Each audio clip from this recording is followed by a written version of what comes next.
Hello and welcome to my new player guide for Age of Wonders 4. As a new player, the first thing you probably want to know is how to stop losing to the AI. Like in most 4X games, the AI cheats quite a lot, even on normal difficulty. Because of this, the AI will start the game with a large advantage over the player. If you're struggling to win against the AI, the best strategy is in the early game you should play defensively and try and wait until you've caught up to the AI. So how do we stop the AI from declaring war on us early? Whether the AI is going to declare war on you is heavily dependent on how many grievances they have against you. You can see the grievances by going up here to the top, and then over down here where it says war justification balance, you can see that I have 42 grievances against this guy and he has 24 against me. And then you can also see I have 10 on this guy and he has none on me, so I'm very safe from being attacked by this guy.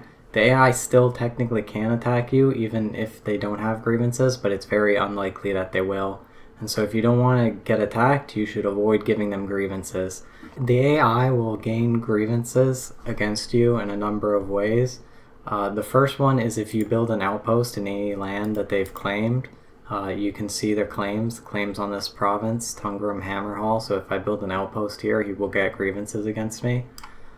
Also, if you expand your borders in such a way that they're touching another player's borders, so if I expanded into this city, into this province, then this player would get a grievance on me.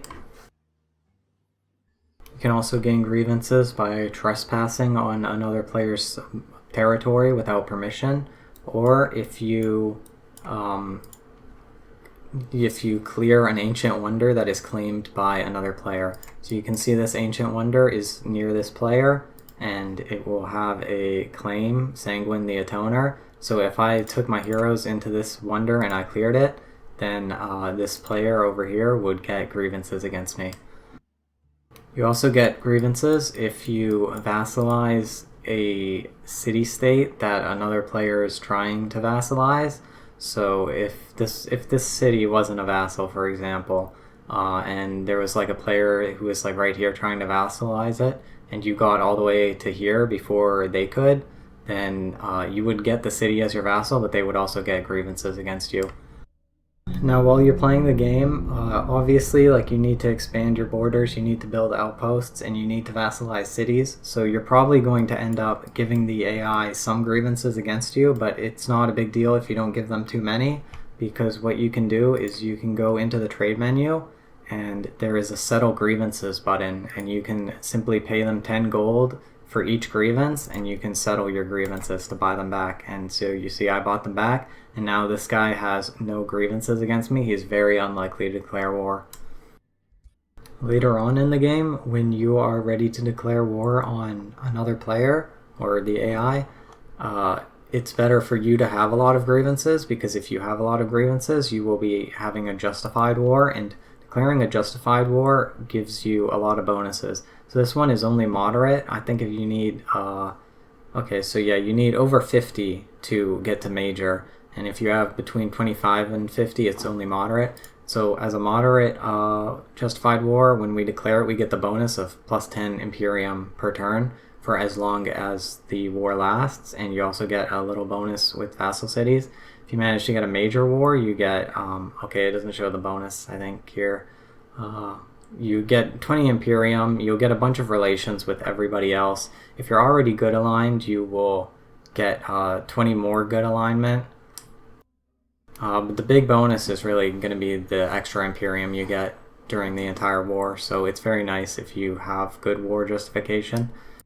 And you can increase the grievances that you're getting against a player by declaring them as a rival.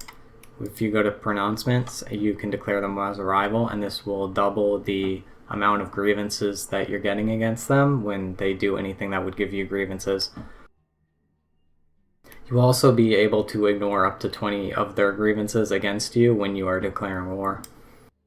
You shouldn't declare too many players as a rival at the same time, though, because it's 10 gold per turn base, and then it doubles every time you do another declaration. So like your second declaration will be costing you 20 gold per turn. In the early game, when you're building up your cities, you will notice that they have a boost. The boost will reduce the cost of the structure by 30%. This is both the gold cost and the production cost. So you should always aim for boosting the buildings before you're building them. Or you can also boost them while you're building them and still get the bonus. But just make sure that they're boosted. And you will boost by making improvements. Like for the stonemason, you need to build 2 farms. Storehouse, you need a forester. And so you're building foresters, farms, and quarries in the early game. I usually aim for at least 2 of each, and that way you'll be able to get a lot of boosted buildings. So we'll just build them right here.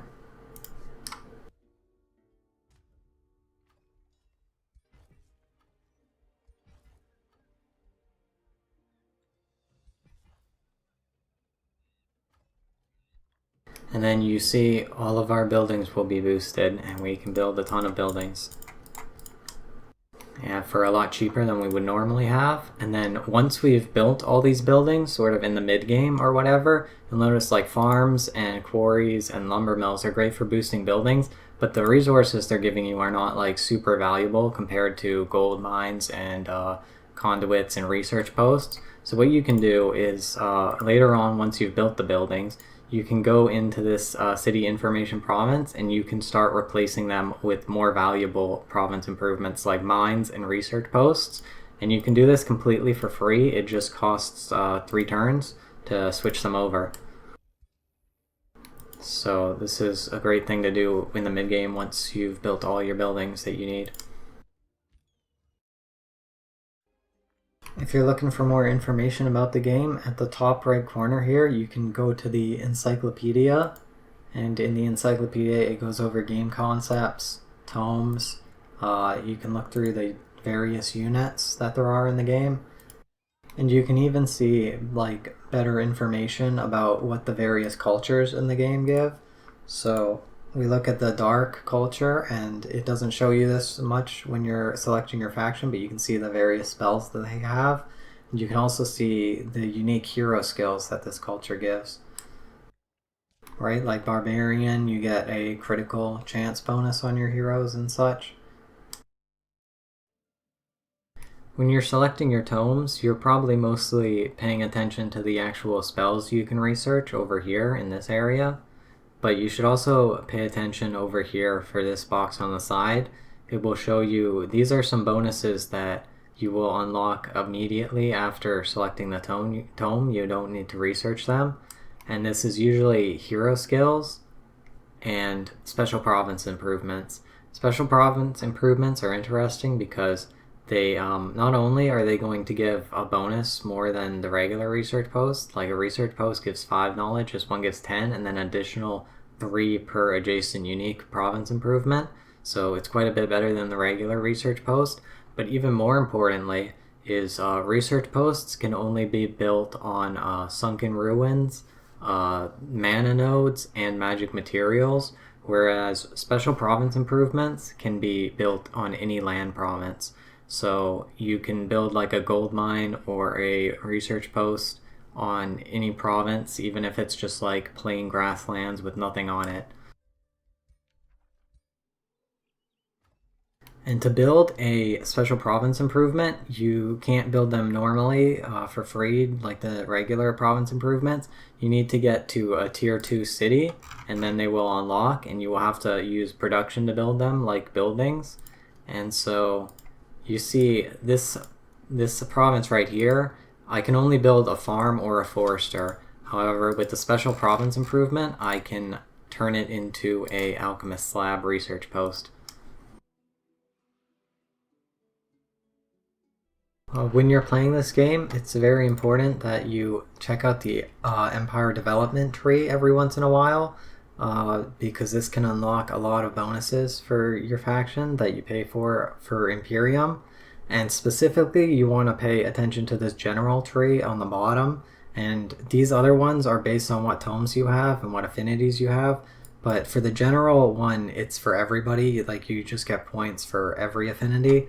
And this has very important skills, so you don't want to be ignoring this. It unlocks the ability to go on water. It unlocks the ability to like dig holes underground. And more importantly, it can increase your city cap. So you see you can only have 3 cities at the beginning of the game. If you want more cities, you can use this. And it's repeatable. You can do it as many times as you want technically, but the cost will increase pretty rapidly the more you do it. So there is kind of a limit eventually. Probably aren't going to be building more than like 5 or 6 cities unless it's a very long game. It also unlocks road building, which is important, obviously. Uh, can get you extra Whispering Stones, Forced March. This one right here, Advanced Logistics, near the end, this one's super important. It will make you run very, very fast on roads and well embarked on the water. And also teleporter infrastructure, so you can build teleporters to get around the map very quickly. So this tree is very important, don't ignore it.